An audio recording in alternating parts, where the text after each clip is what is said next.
एक गांव में एक दादी और एक पोती रहती थी। वो बहुत ही गरीब थी। उनके पास एक छोटा सा घर और 2 बकरियां थी। दोनों हंसी खुशी से जीवन यापन कर रहे थे। जमीन पर बैठी पोती सूखी रोटियां खा रही है और दादी उसके पास बैठी हुई है। पोती बाहर आकर बकरियों को रोटी देती है, लेकिन बकरियां नहीं खाती है। तब परी बोलती है, दादी, आज सूखी रोटी बची हुई थी, बकरी को दिया तो वो भी नहीं खा रही है।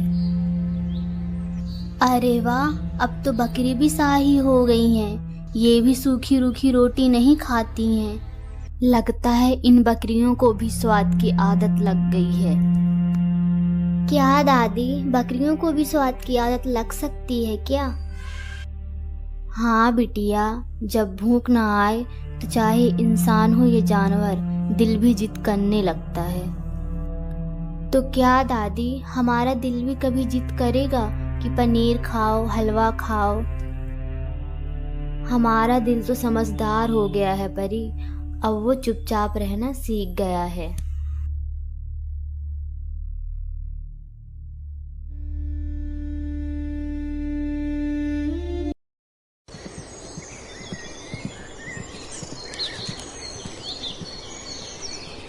एक दिन दादी पानी लेने कुआं जा रही थी। तब परी अकेले आंगन में बैठी हुई थी। अचानक से वहाँ दूसरी परी आ जाती है। तुम कौन हो और यहाँ कैसे आ गई? मैं एक परी हूँ। तुम अकेली बैठी थी इसलिए मैं यहाँ पे आ गई। लेकिन मेरी दादी कहती है अजनबियों से बात नहीं करनी चाहिए। लेकिन मैं अजनबी थोड़ी हूँ, मैं तुम्हारी दोस्त हूँ जो तुम्हारे साथ खेलने आई हूँ। अच्छा, तुम्हारा नाम क्या है फिर? मेरा नाम है परी और मुझे पता है कि तुम्हारा नाम भी परी है। परी, क्या सच में तुम मेरी दोस्त बनोगी? हाँ, मैं सच में तुम्हारी दोस्त बनना चाहूँगी और मैं तुम्हें कभी अकेला नहीं छोड़ूंगी। तब वो बोलती है। अब दोनों परी दोस्त बन जाती है। कुछ मुलाकातें जादू की तरह होती है। न नाम पूछा जाता है, न घर, बस एक चमक, एक मुस्कान, और दिल मान लेता है ये रिश्ता ऊपर वाले ने भेजा है।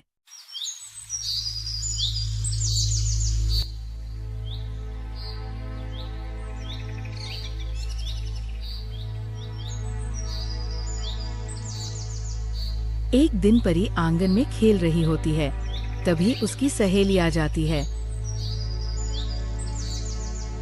परी, तुम क्या कर रही हो? मैं कुछ नहीं, बस खेल रही हूँ। क्या मैं भी तुम्हारे साथ खेल सकती हूँ? हाँ, क्यों नहीं, जरूर खेल सकती हो। मुझे तुम्हारे साथ खेलना बहुत अच्छा लगता है, लेकिन तुम्हारा घर कहाँ है? मेरा घर यहाँ से बहुत दूर है।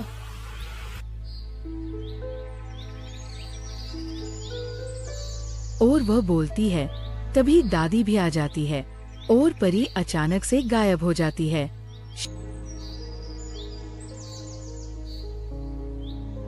अरे मेरी लाडो, क्या कर रही हो तुम यहाँ पर? कुछ नहीं दादी, बस खेल रही हूँ। आज बहुत खुश लग रही हो तुम, ऐसी क्या बात है? नहीं नहीं दादी, ऐसी कोई बात नहीं है। आज मुझे खेलने में बहुत मजा आ रहा है, इसीलिए। शाम ढल रही थी। नीम के पेड़ की छाव लंबी हो चुकी थी। दादी चक्की पर गेहूं पीस रही थी, लेकिन कटोरे में गेहूं बहुत कम है, बस 1-2 रोटियों जितना। अब घर में भी कुछ खाने के लिए नहीं था। जो सूखी रूखी रोटी मिल रही थी, अब वो भी नहीं था।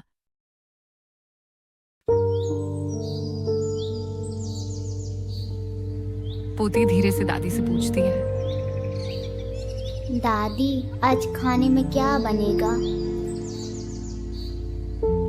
दादी थोड़ी थकी आवाज में,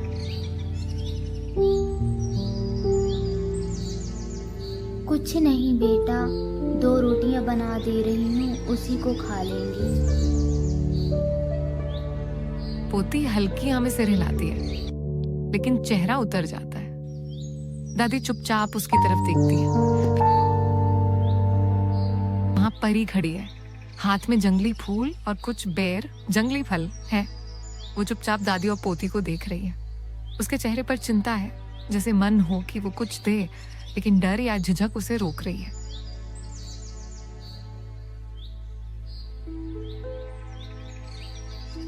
पोती हैरान होकर धीमे स्वर में, ये कहां से आया? वो इधर उधर देखती है, लेकिन परी पेड़ के पीछे छिपी रहती है। दादी थोड़ी देर नीम के पेड़ की तरफ देखती है, जैसे किसी की मौजूदगी महसूस हुई हो, लेकिन वहां बस पत्ते हिलते हैं। परी पेड़ के पीछे खड़ी थी, आंखों में नमी है। ये किसने दिया? पता नहीं दादी, बाहर रखा था, बस मैं ले आई।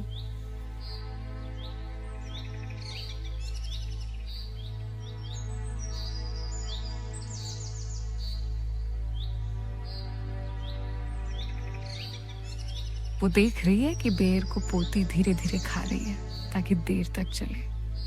परी के चेहरे पर एक दर्द है, जैसे वो इस भूख को बहुत अच्छे से समझती हो। कुछ भूख पेट की होती है और कुछ दिल की।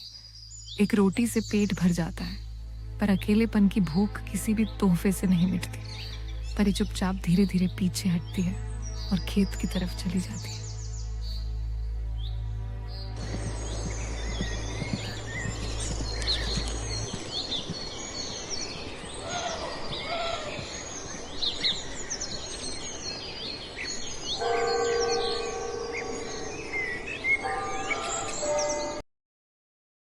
उम्र और गरीबी का बोझ, कमजोर स्वास्थ्य। पोती चिंतित लेकिन मासूम परी के साथ जुड़ाव महसूस करती है। एक दिन दादी की तबीयत बहुत खराब हो जाती है, जिससे अब उसकी पोती उदास रहने लगी थी। परी ये सब देख रही थी। घर में ना तो कुछ खाने को है और ऊपर से दादी की तबीयत। ऐसा लग रहा था कि ना जाने किसकी नजर लग गई है घर में। दादी, आपको तो बहुत तेज बुखार आ गया है, अब मैं क्या करूं? मेरी बिटिया, तू परेशान मत हो, ये जल्दी ठीक हो जाएगा। लेकिन दादी, आपकी तबीयत इतनी ज़्यादा खराब है, मुझसे देखा नहीं जा रहा है, मैं डॉक्टर को बुलाती हूँ। नहीं बेटा, डॉक्टर को मत बुलाना, हमारे पास कुछ भी नहीं है देने के लिए, ना पैसे हैं और ना ही कुछ है। तुम खामखा परेशान मत हो, मैं जल्दी ठीक हो जाऊंगी। दादी, घर में खाने के लिए कुछ भी नहीं है, मैं आपको खाने के लिए क्या दूं? ऐसे में तो आपकी तबीयत और भी खराब हो जाएगी। नहीं बेटा, मुझे भूख नहीं है, आज हम पानी पीकर ही रह लेंगे। नहीं नहीं दादी, मैं बाहर जा रही हूँ, मैं वहाँ से कुछ फल लेकर आऊंगी खाने के लिए।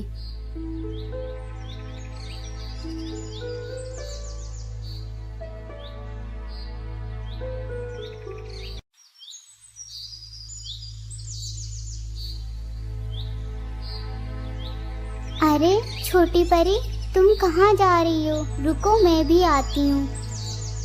आज मेरी दादी की तबीयत बहुत ही ज़्यादा ख़राब है और हमारे घर में खाने के लिए कुछ भी नहीं है। मैं जंगल जा रही हूँ, शायद कुछ वहाँ से खाने के लिए मिल जाए। तुम चिंता मत करो, तुम्हारी ये दोस्त है ना, हमें ज़रूर कुछ खाने के लिए मिलेगा और मैं तुम्हारी मदद करूँगी ना।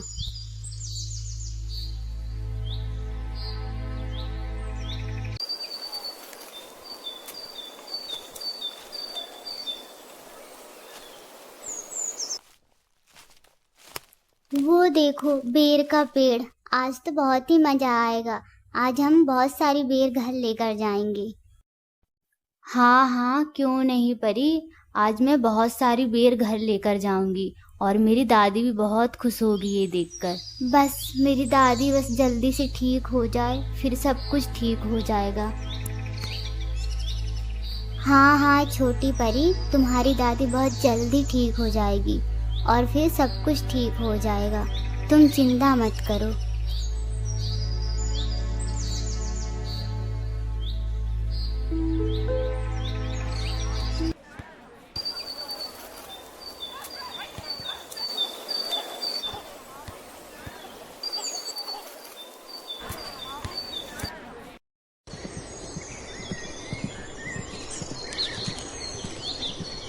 चारपाई पर बैठी है, माथे पर गीला कपड़ा रखा है। रात का सन्नाटा कभी किसी की नींद का सहारा बनता है तो कभी किसी की बेचैनी का साथी। आज इस झोपड़ी में नींद से ज्यादा डर जाग रहा था। कभी कभी बचपन की छोटी सी हथेली सबसे बड़ी जिम्मेदारी उठाती है और अकेली पड़ जाती है। डर हिम्मत को रोकने की कोशिश करता है, लेकिन जब सामने किसी की सांसें टूट रही हो तो डर की आवाज छोटी पड़ जाती है। परी अपने आप से बुदबुदाते हुए, काश मैं सामने आ पाती, काश मुझे डर ना लगता। कभी कभी सबसे बड़ी मदद छुप कर दी जाती है ताकि किसी का डर उसकी हिम्मत को छू भी ना पाए।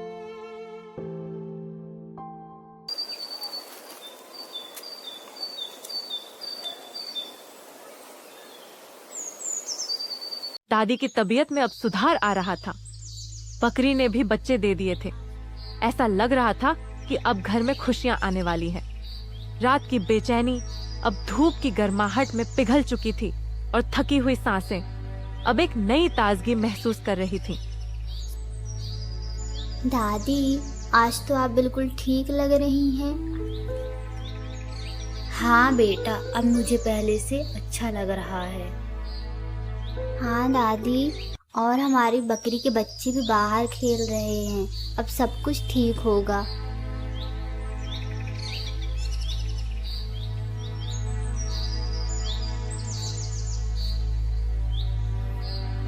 दादी आज हम बाहर चलेंगे क्या बकरी के बच्चे के साथ घूमने?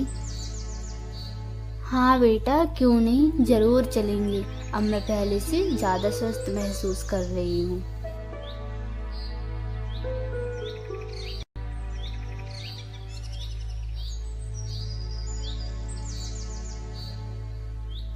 देख बेटा, ये दूध मैंने सुबह सुबह निकालकर साफ सुथरे घड़े में भर दिया है। इसमें मेहनत की खुशबू भी है और ईमान की मिठास भी।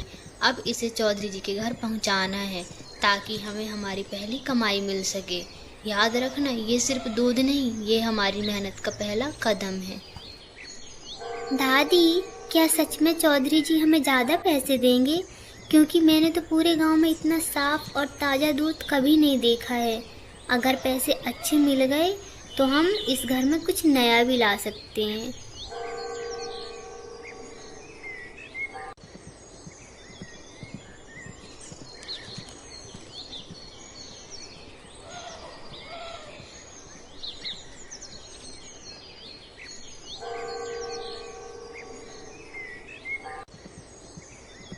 अरे बूढ़ी अम्मा, आज तो आप बड़े ताज़ा दूध के साथ आई हैं। पूरे गांव में ऐसी खुशबू किसी दूध में नहीं है।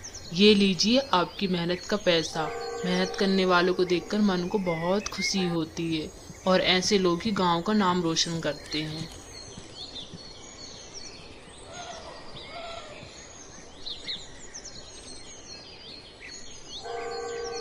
धन्यवाद चौधरी जी, ये सिर्फ मेरे लिए नहीं, मेरे घर के लिए एक नई शुरुआत है। पैसे चाहे कम हो या ज़्यादा, लेकिन जब दिल साफ हो और मेहनत सच्ची हो तो हर सिक्का सोने जैसे लगता है।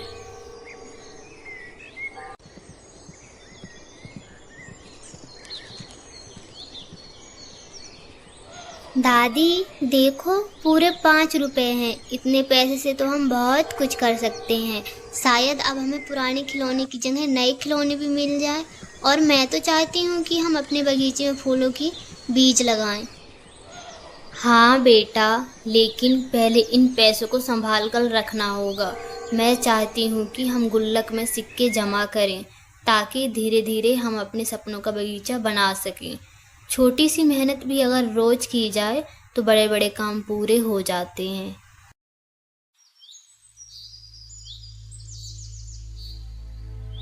सूरज की सुनहरी किरणें चारपाई पर बैठी दादी और पोती पर पड़ रही थी। दादी बकरी के दूध को चौधरी के पास बेचती थी, जिससे घर में अब कुछ पैसा आने लगा। और छोटे छोटे कदमों की हल्की आवाज, एक सुबह का हर पल अब जैसे सोने की तरह कीमती लगने लगा था। हर छोटा काम अब एक बड़ी शुरुआत जैसा महसूस हो रहा था। नए दिन की उम्मीद जगा रही थी। प्यार और जिम्मेदारी दोनों का स्वाद उस गर्म दूध से भी मीठा था। छोटी सी खुशी और बड़ा सपना, यही थी उनकी सुबह की असली पहचान। पैसे छोटे थे, लेकिन सपने बड़े होने लगे थे। मेहनत की कमाई और उम्मीद की गुल्लक, यही उनकी सबसे बड़ी दौलत थी। पहली कमाई के बाद मेहनत का जोश और बढ़ गया था। अब सिर्फ गुजारा नहीं, बल्कि सपनों की राह बनानी थी। छोटे छोटे सिक्के, बड़े बड़े ख्वाब, और दोनों के बीच सिर्फ मेहनत का पुल था। गांव में नाम बनाना आसान नहीं था, लेकिन सच और मेहनत की खुशबू दूर तक जाती है। गुल्लक में सिक्के थे, दिल में उम्मीदें, और जिंदगी में अब एक नई रफ्तार। छोटी सी शुरुआत ने उन्हें बड़ा बना दिया था। कुछ मुलाकातें हमारी दुनिया बदल देती है, और कुछ हमारी सोच। आज की रात दोनों बातें सच होने वाली थी। दादी की बात में सच्चाई थी। मदद का मतलब किसी का सहारा बनना नहीं, बल्कि उसे इतना मजबूत बनाना था कि वो खुद चल सके। उस रात तीनों के दिलों में एक नई रोशनी जल चुकी थी। उम्मीद, मेहनत और दोस्ती की।